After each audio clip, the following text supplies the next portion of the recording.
Good afternoon. A short video, as I haven't made one for a little while, not since last August when I sold my beloved DL650, which I'd had for 6 years. I think I had that bike. Absolutely loved it, but I thought there was time for a change, so it got upgraded to this, my new V Strom 1050, which is a 2020 model. Bought it from a dealer where the previous guy had done absolutely nothing with it. It was completely stock and only done 4,000 miles, so effectively this is a new bike. But I have been busy over this winter in my new garage, as I've just also moved house, doing upgrades. So I thought I'd just run through what some of them were for anyone that has a 1050 that might be interested. So, new tyres. I've fitted the old Michelin Anarchy Adventures front and rear. Not much else at the front here. Got an R&G radiator guard. They say Givy there, but they're not. I've fitted the Hepco and Becker bash guards, crash guards, what you want to call them, and bash plate at the bottom there. And then those ones, unlike some of the crash bars, because I'm not taking this off-road, you can see they're enough to protect the plastic, but they're not in your face and huge and heavy. The other addition, as you might see there, is I have some spotlights. I'm trying to think what the proper word for them are, but these all wired in properly, and then I've made a little custom switch up here. This is the switch that came with them, but I've made a custom mounting for them next to my Oxford heat grips I've added, so I can just turn them on and off or flash.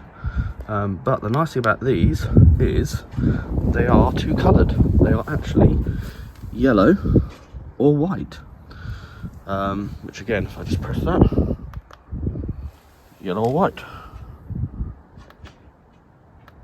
or flashing if you want to be really antisocial.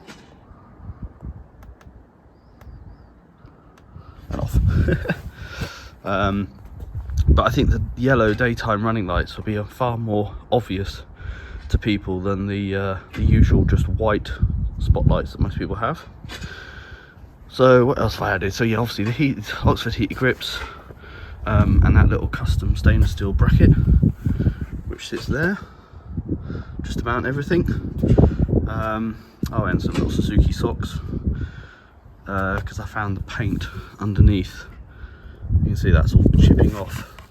Obviously road grime, not the best. Little sock, let's keep the worst of it off.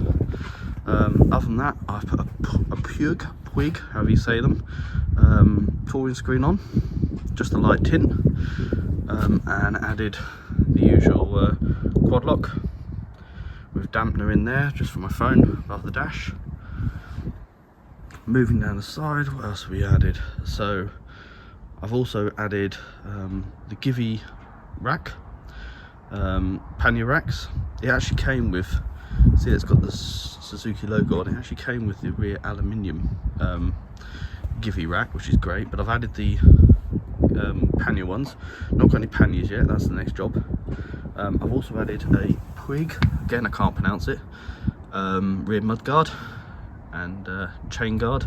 That's a really lovely bit of kit the way that fits, but that should stop now any crap or mud or anything basically getting round to that rear shock. And again, wouldn't advise fitting one of them if you're going to go off-road, because the mud will get stuck between the wheel and the guard. But as I'm not going off-road, this is purely a road touring bike. That's all I've got it for, and I shall probably be looking at getting myself an off-road bike at some point.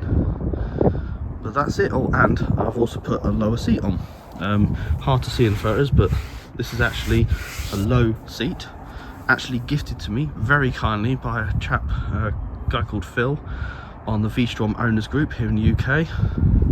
Very kindly just sent it to me for free, didn't even want any beer tokens. What a gent. Oh, and I've added these little rubber grips for your knees, just in case I was to stand up, give me a bit more grip, and a Givy tank ring. Other than that, she is stock. So new tyres, fresh oil, fresh coolant, fresh brake fluid. I've done the lot. She's completely done and ready to go. And as a treat for myself now, and that coolant was from the car, not from the bike. I've also got myself now a double garage, so a lot more room for the bike. Which, to be honest, on days like this when it's so cold, I spend a lot more of my time. Anyway, there she is.